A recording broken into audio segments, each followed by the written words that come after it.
Hi hello welcome to TV. అంతు చూస్తానని బెదిరింపుల బాధ్యతాయుతమైన హోదాలో ఉన్న కేంద్ర హోంశాఖ సహాయ మంత్రి బండి సంజయ్ ఫోక్సో కేసు విషయంలో చట్టానికి సహకరించాల్సింది పోయి వాస్తవాలు బట్టబయలు చేసిన బీఆర్ఎస్ నేతలను అంతు చూస్తామని బెదిరించడం దుర్మార్గమని మాజీ మంత్రి గంగుల కమలాకర్ మండిపడ్డారు.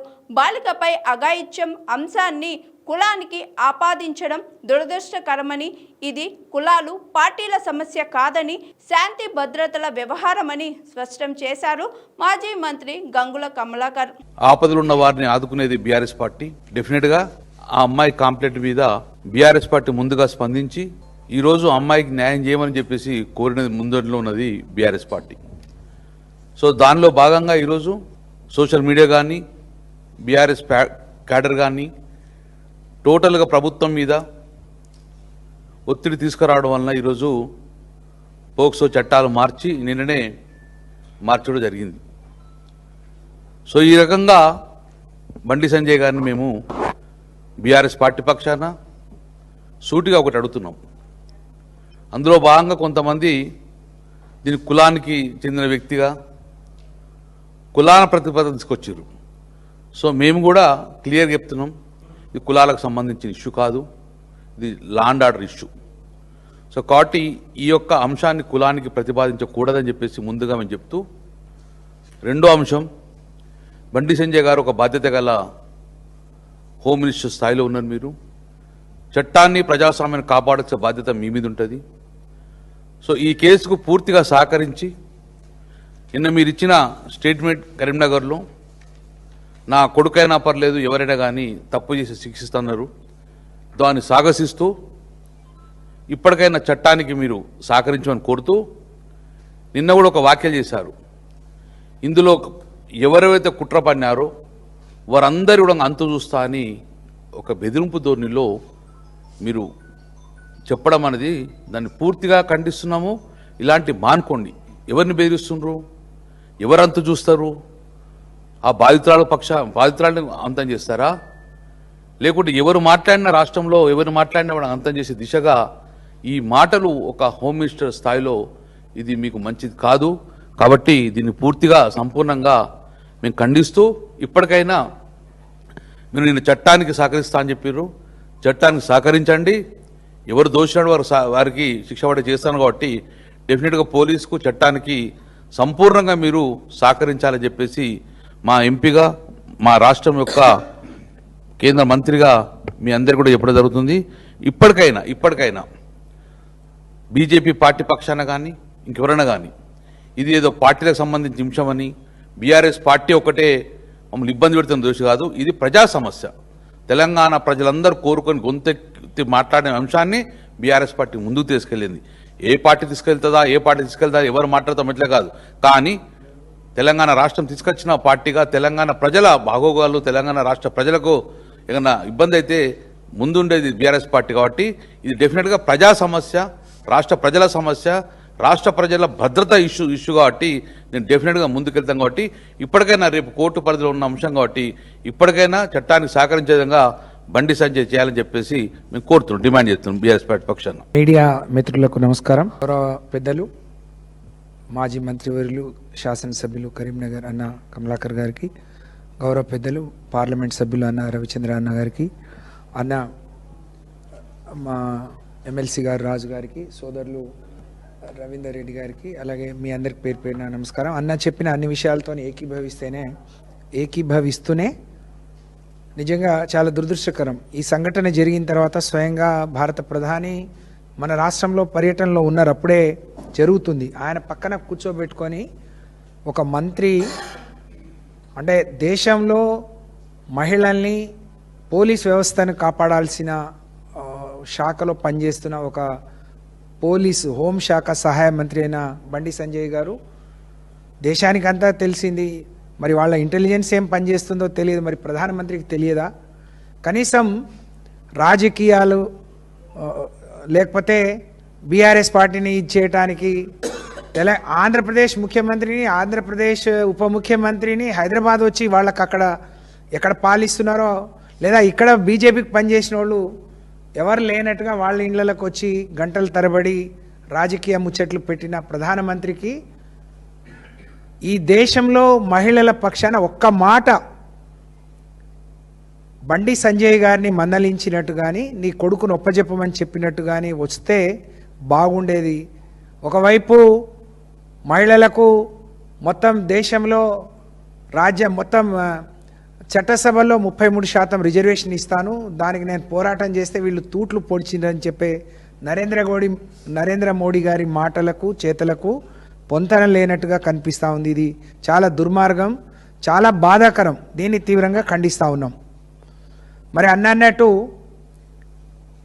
ఒక పోలీసు హోంశాఖ సహాయ మంత్రి కేంద్రానికి ఉన్న బండి సంజయ్ గారు ఒకవైపు కొడుకునన్నా నేను సమంగా చూస్తాను అందరితో అని చెప్తూనే, ఇంకోవైపు మా కుటుంబాన్ని ఇబ్బంది పెడుతున్న వాళ్ళ అంతు చూస్తాను అని చెప్పి బెదిరియటం, మరి ఆయన విఘ్నతకు వదిలేస్తాం.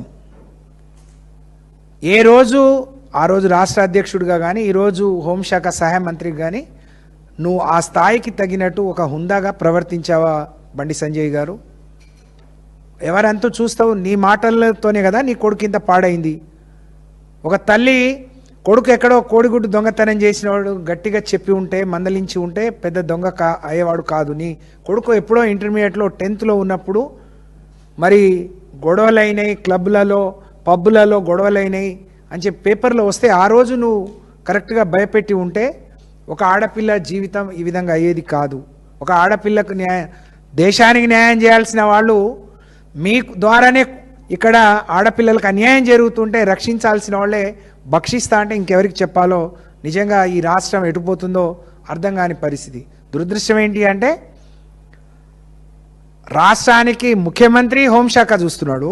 3 నెలలుగా ఒక ఆడపిల్ల పోలీసుల చుట్టూ తిరిగి ఇబ్బంది పెడుతుంటే పైనుంచి పోలీసులే భయపెట్టి రాజీ చేసే ప్రయత్నం చేస్తుంటే మరి ఇంటెలిజెన్స్ వ్యవస్థ మరి ఏం గడ్డి పీకుతుందో నిజంగా చాలా బాధాకరం. ఏం చేస్తున్నారు? నేను కూడా మహిళా శిశు సంక్షేమ శాఖ మంత్రిగా ఈ రాష్ట్రంలో మహిళా మంత్రులు ఉన్నారు అంటే బండి సంజయ్ గారి కొడుకో న్యాయం, రాష్ట్రంలో మిగతా పిల్లలకు ఒక న్యాయమా? అంటే ఒక్కొక్క వ్యక్తులను వాళ్ళ పదవులను వాళ్ళ పొజిషన్ని చూసి మీరు శిక్షలు కానీ కేసులు కానీ పెడతారా? పైపెచ్చు సిగ్గు లేకుండా 17 ఏళ్ల అమ్మాయి హనీ ట్రాప్ చేసిందని కేసు పెడుతున్నారు. సిగ్గనిపించట్లేదా తెలంగాణ పోలీసులకు? ఎక్కడైనా ఒక దుర్ఘటన జరిగితే రిపోర్ట్ అవుతుంది. ఒక మహిళా శాఖ మంత్రిగా ఎవరో ఒకడు ఒక మైనర్ బాలిక ఇట్లా అయింది, ఇట్లా తెలిసింది, ఇట్లా జరుగుతుంది, ఎవరైనా అన్నోన్ ఇదైనా కూడా రిపోర్ట్ అవుతుంది. కానీ ఈ మహిళా శాఖ మంత్రులు మరి మహిళా మంత్రులు ఏం చేస్తున్నారో, ఇంతకంటే గొప్ప పని ఏం చేస్తున్నారో మరి నిజంగా వాళ్ళు ఎంత కళ్ళు మూసుకొని ఉన్నారో దీన్ని బట్టి ఈ రాష్ట్రంలో మహిళల భద్రత రక్షణ ఏ స్థాయిలో ఉందో మొన్ననే సుమతి గారు నిరూపించారు. మొన్ననే కరీంనగర్ ఘటన నిరూపించింది. స్వయంగా మహారాష్ట్ర వాళ్ళు వచ్చి 10,000 కోట్ల డ్రగ్ ఇక్కడ పట్టుకున్నప్పుడే మీ వ్యవస్థ ఎంత నీరుగారి ఉందో మాకు అర్థమైంది. కానీ ఇంత దారుణమా? నరేంద్ర మోడీ గారు బీజేపీ ఇప్పటికైనా స్పందించాల. ఒకవైపు ఏమో బేటీ బచావో, ఇక్కడేమో బేటా భగావో అని అంటున్నారు. బేటాకు బచావో. మీరు బేటీలు సర్వనాశనమైనా పర్లేదు, కాటికి పోయినా పర్లేదు, కానీ ఇక్కడ మాత్రం పిల్లల్ని కాపాడే ప్రయత్నంలో మీరున్నారు. ఇది చాలా శోచనీయం, దురదృష్టకరం. నిన్ననే మళ్ళీ వాళ్ళు పోరాటం చేస్తాం, బయటికి చెప్తామంటే భయపడి సెక్షన్ మార్చిండ్రు. ఒక హోంశాఖ సహాయ మంత్రి, కేంద్ర హోంశాఖ సహాయ మంత్రి, ఆయనతోనే 100 మంది పోలీసులు ఆయనకు ఎస్కాట్గా మరి బందోబస్తులో ఉంటారు. సొంతంగా ఆయన కొడుకు ఆయనకు దొరకలేనంత మీ వ్యవస్థ దివాళా తీసిందా? ఇంత కళ్ళు మూసుకొని పనిచేస్తున్నారా? ఏం చెప్తారు రేపటి ప్రజలకు? ఇదే న్యాయం రేపు అందరికీ చేస్తారా? నిన్నేదో కంటి తుడుపుగా ఏదో మామూలు చట్టం పెట్టిండ్రు, మామూలు సెక్షన్ పెట్టి బెయిల్ ఇచ్చే ప్రయత్నం చేసిండ్రు. కానీ మళ్ళీ ఆ అమ్మాయి ఆ కుటుంబం పోరాటం చేస్తే పరువు పోతుందని చెప్పి కొత్త సెక్షన్ పెట్టిండ్రు. ఇప్పటికైనా మరి ప్రజల్లో మీ గౌరవాన్ని మర్యాదని కాపాడాలి. మీ మీద మీ నాయకుల మీద ఉన్న అంతో ఇంతో గౌరవం మీరు కాపాడుకోవాలంటే వెంటనే అరెస్ట్ చేయాలి. గాలి మాటలు, బండి సంజయ్ గారు గాలి మాటలు చాలా మాట్లాడితే మరి దేవుడు అంటాడు, భక్తి అంటాడు, మరి ఇక్కడ చార్మినార్ దగ్గర ఉన్న భాగ్యలక్ష్మి టెంపుల్కి రమ్మంటాడు, రాజకీయ సవాళ్ళన్నీ అక్కడికే ఇచ్చేస్తాడు. నువ్వు గుండెల మీద చేసుకొని చెప్పు బండి సంజయ్ కుమార్ గారు, నీ కొడుకు తప్పు చేయలేదు, నీకు తెలియదు, నువ్వు ఇన్ని రోజులు అది దాచే ప్రయత్నం చేయలేదని నువ్వు ప్రమాణం చేసి చెప్పగలుగుతావా? ఈ ఆడపిల్లలకు మరి ఇలాంటి వాళ్ళను కూడా మళ్ళీ పదవులో కొనసాగిస్తే, ఇంట్లోనే ఇలాంటి దుస్థితి ఉండి సొంతంగా కొడుకే ఇలాంటి అఘాయిత్యాలకు ఇలాంటి వాళ్ళను కొనసాగించడం ద్వారా భారతీయ జనతా పార్టీ మరి ప్రజలకు ఏం సమాధానం చెప్పాలనుకుంటుందో చెప్పాలని దాచే ప్రయత్నం చేసి ఇవాళ ఎవ్వరి నోళ్ళు పెగలట్లేవు, మహిళా మంత్రుల నోళ్ళు పెగలట్లేవు, కాంగ్రెస్ నాయకుల నోళ్ళు పెగలట్లేవు. మేము అందరినీ ఉద్ధరిస్తాం, మేము అమ్మనైతా తల్లినైతా అనే వచ్చిన కొత్త వాళ్ళు కూడా దీని మీద ఎక్కడ స్పందించట్లేరు.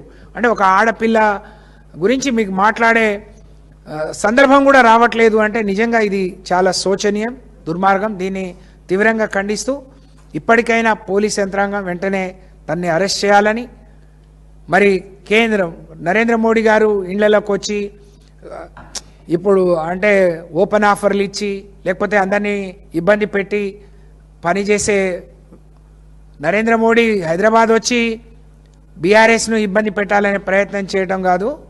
నువ్వు ఈ రాష్ట్రంలో ఉన్న 119 నియోజకవర్గాలకు స్వయంగా వచ్చి నువ్వు ఇంత సమయం కేటాయించినా రాబోయే రోజుల్లో బీఆర్ఎస్ పార్టీని కేసీఆర్ గెలుపును ఆపడం మీ తరం కాదు అని తప్పకుండా అన్నట్టు బీఆర్ఎస్ పార్టీ కేసీఆర్ గారి నాయకత్వంలో ఆ రోజు ఆడపిల్లల భద్రత పట్ల, రక్షణ పట్ల ఒక రక్షణ కవచంలాగా పనిచేశాం. ఇప్పుడు కూడా తప్పకుండా ఆడపిల్లలకి ఎక్కడైనా అన్యాయం జరిగితే వాళ్ళ పక్షాన నిలబడి పోరాటం చేస్తామని చెప్పి ఈ సందర్భంగా తెలియజేస్తా ఉన్నాను.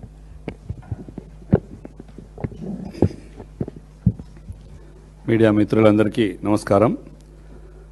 కమలాకర్ గారు, మాజీ మంత్రి గారు, సత్యవతి రాథోడ్ గారు, మాజీ మినిస్టర్ గారు, షంబీపూర్ రాజు గారు, ఎమ్మెల్సీ గారు, రవీందర్ రెడ్డి గారు మిత్రులు అందరికీ నమస్కారం చెప్తూ, ఈరోజు గత 4-5 రోజులుగా జరుగుతున్నటువంటి కరీంనగర్లో జరుగుతున్నటువంటి హై డ్రామా, దానికంటే ముందే ఒక వారం ముందు ఒక జ్యువెలరీ షాప్లో పట్టపగలు దోపిడీ, దాని తర్వాత ఒక 2-3 రోజుల్లోనే అధికార క్యాంప్ ఆఫీస్ కమలాకర్ గారిది బీఆర్ఎస్ పార్టీ అధికార కార్యాలయంపై దాడి, ఇవన్నీ వరుసగా చూస్తుంటే పోలీస్ శాఖ ఇంతవరకు ఛేదించలేకపోయింది, దొంగల్ని ఛేదించలేకపోయింది. క్యాంప్ ఆఫీస్ మీద దాడి జరిగిన దాని మీద కూడా సీరియస్ యాక్షన్ లేదు. ఇవన్నీ కూడా ఇక్కడ నాకు అనిపిస్తుంది కాంగ్రెస్ పార్టీ రూల్ చేస్తుందా, ఈ రాష్ట్రంలో బీజేపీ పార్టీ రూల్ చేస్తుందా అనేది ఒక సందేహం కలుగుతుంది. ఎందుకంటే ఏది జరిగినా కూడా చర్యలు ఉండవు, కార్లు పగలగొట్టి మనుషుల్ని చంపేదాకా వచ్చి ఆఫీసులు విధ్వంసం చేసినా కూడా పోలీస్ శాఖ యాక్షన్ తీసుకోవడం లేదు. వన్ సైడ్ అంటే బీజేపీ, ఢిల్లీ పార్టీలు బీజేపీ, కాంగ్రెస్ కలిసి ప్రయాణం చేస్తున్నాయని దానికి నిదర్శనమే మొన్న రేవంత్ రెడ్డి గారు, బండి సంజయ్ గారు, కిషన్ రెడ్డి గారు ఒకే వేదిక మీద, ప్రైమ్ మినిస్టర్ వేదిక మీద కూర్చున్నప్పుడు ప్రధానమంత్రి గారు మాట్లాడుతూ రేవంతాజీ ముజే జోడో హంసే జోడో అన్నాడు. దానికి అర్థం ఇదేనా? జోడో అంటే నాతో కలువమని అర్థమా, నాలో పార్టీలోకి రమ్మని అర్థమా? ఇప్పుడు కలిసి ప్రయాణం చేస్తున్న దానికి నిర్వచనం ఏందో ఇప్పుడు వాళ్ళు వివరణ ఇవ్వాలి. ఎందుకంటే చోటాబాయ్ బడేబాయ్ కలిసి ప్రయాణం చేస్తున్నారు అనే విషయం ప్రజలకు కూడా పూర్తిగా తెలియాలి. ఆ అంశం మీద ముజే జోడో అనే దానికి $1 మిలియన్ క్వశ్చన్ ఉంది. మరి ఆయన బీజేపీ నుంచి ప్రచారం చేసి బీజేపీ నుంచి నడుపుతున్నారా? ఎందుకంటే చూస్తుంటే ఒక చిన్న కేసు ఇది, ఒక మైనర్ బాలికపై జరిగిన అఘాయిత్యాన్ని ఒక చిన్న పోక్సో కేసు పెట్టి తీసుకొచ్చి అరెస్ట్ చేసి కూర్చోబెడితే మొత్తం సాల్వ్ అయ్యే అంశాన్ని తప్పుదారి పట్టిస్తూ పోలీస్ శాఖ ఇప్పటివరకు కూడా ఏం చేయకుండా, పైగా ఒక స్కామ్లో కనుక ఒక ముఖ్యమంత్రినో ఒక మంత్రులనో ఏదో స్కాములు చేస్తే దీన్ని విచారించాలి, బాగుంటుంది అని చెప్పేసి ఒక స్కామ్ జరిగిన దాని తీరుగా ఒక సిట్ వేశారు ఈరోజు. అంటే ఈ రాష్ట్రంలో పోలీస్ శాఖ ఎవరి మీదనైనా అఘాయిత్యాలు చేస్తే పోక్సో కేసు పెట్టిన వాళ్ళందరికీ కూడా సిట్ కమిషన్ వేసి సిట్ దగ్గర పిలిపించి చర్చలు జరిపి మీరు సాల్వ్ చేయాలనుకునే మెసేజ్ పంపుతున్నారా? ఈ రాష్ట్రంలో ఉన్నటువంటి ముఖ్యమంత్రి గారు, హోమ్ మినిస్టర్ గారు రెండు మీరే కాబట్టి మీరే దీన్ని సమాధానం చెప్పాల్సిన అంశం ఇది మంచి చర్యగా చూడట్లేదు. బండి సంజయ్ గారు కేంద్ర హోంశాఖ మంత్రిగా ఉన్నారు, సహాయ శాఖ మంత్రిగా. నేను మొన్ననే చెప్పాను, ఆఫీసు కమలాకర్ గారు మా బావగారే, వారి ఆఫీసు పగలగొట్టినప్పుడే, వారు తిరుపతిలో ఉన్నప్పుడే నేను చెప్పాను, ఇది మంచి సాంప్రదాయం కాదు, ఇలాంటి వాటిని ప్రజలు గ్రహించరు, ఇట్లాంటి చర్యలు మానుకోవాలి. వీటికి కారణమే మీ నోటి దురుసుతనం, మీ ఇష్టం వచ్చినట్టు మాట్లాడే తీరు, బూతుల పంచాంగం. కేటీఆర్ గారిని ఇష్టం వచ్చినట్టు మాట్లాడిన తర్వాత జరిగిన సీక్వెన్స్లే ఇవన్నీ గొడవలు, ఆఫీసులు పగలగొట్టేదాకా వెళ్ళిపోయినాయి. ఇవన్నీ కూడా నీ దాకొస్తే తన దాకొస్తే తెలియదా అన్నట్టు ఇవాళ నీకు నీ కుటుంబంలో తగిలిన తర్వాత కానీ నీకు ఎదుటోళ్ళ బాధలు అర్థమవుతున్నాయి. నిన్న నీ ఫ్రస్ట్రేషన్ చూస్తేనే అర్థమవుతుంది, మీరు మాట్లాడిన తీరు చూస్తేనే అర్థమవుతుంది నా కొడుకు తప్పు చేయలేదు అని. తప్పు చేయనప్పుడు ఇమ్మీడియట్గా కేసు పెట్టారు మీరు. వీళ్ళు షేక్ బషీర్పేటలో కేసు పెట్టడానికి వస్తే వాళ్ళని అక్కడ ఆపి మీరు కరీంనగర్లో కేసు పెట్టుకున్నారు, మీ అధికారాన్ని ఉపయోగించుకుంటున్నారు. అంత మటుకు మీరు జరుపుకోండి, దాని బాధ లేదు. కానీ ఆ అమ్మాయికి మీ అబ్బాయికి సంబంధం లేదనేది ఎక్కడన్నా ప్రూవ్ చేయగలరా? వాళ్ళిద్దరు కలిసి మాట్లాడుకోవట్లేదని, వాళ్ళు కలిసి ప్రయాణం చేసిరనేది అబద్ధమా? ఆ అమ్మాయికి న్యాయం చేయమని చెప్పేసి ప్రతిపక్ష పార్టీలు ఉన్న మా పార్టీ అమ్మాయి తరఫున కొట్లాడుతుంది. ఒక అమ్మాయికి అన్యాయం జరుగుతుంది, దాన్ని న్యాయం చేయండి అని కొట్లాడుతుంది. దాని మీద ఫ్రస్ట్రేషన్ పీక్కెళ్ళి నన్ను గెలికిండ్రు, మా ఇంట్లో నిప్పు పెట్టిండ్రు, ఎవడెవడు పెట్టిండో వీడంత చూస్తా అంటే ఎవడంత చూస్తారు? బావగారు అన్నట్టు ఆ అమ్మాయి కుటుంబం అంత చూస్తారా? లేదంటే ఎవరు గెలికింది, ఎవరు పెట్టింది? మీ అబ్బాయి తెచ్చుకున్న మీ ఇంట్లో సమస్య. అది ఇంట్లో సమస్యని రాష్ట్ర సమస్యగా సృష్టించి ఇప్పుడు దేశ సమస్యగా పోతుంది. అది మీరు ఎక్కడికక్కడ ఎప్పటికప్పుడు ఎట్లా స్టెప్లు వేయాలో దాన్ని గుర్తించి అమ్మాయికి న్యాయం చేసి, అమ్మాయికి నిజంగా జరిగిందా తప్పని అమ్మాయి కుటుంబ సభ్యులతో మాట్లాడి ఎక్కడ తప్పులు జరిగినాయో రెక్టిఫై చేసుకోవాల్సింది వదిలేసి మిగతా వాళ్ళ మీద వేసేసి మా పార్టీ మీద నిందలేసడం కరెక్ట్ కాదు.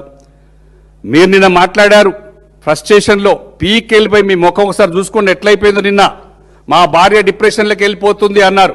మీరు అనరాని మాటలు అన్నప్పుడు ఎదుటి కుటుంబాలు కూడా వాళ్ళ భార్యలు పిల్లలు ఇట్లాగే హట్ అవుతారు అనేది నిన్న గాని తెలిసి రాలేదు మా బండి సంజయ్ అన్న గారికి.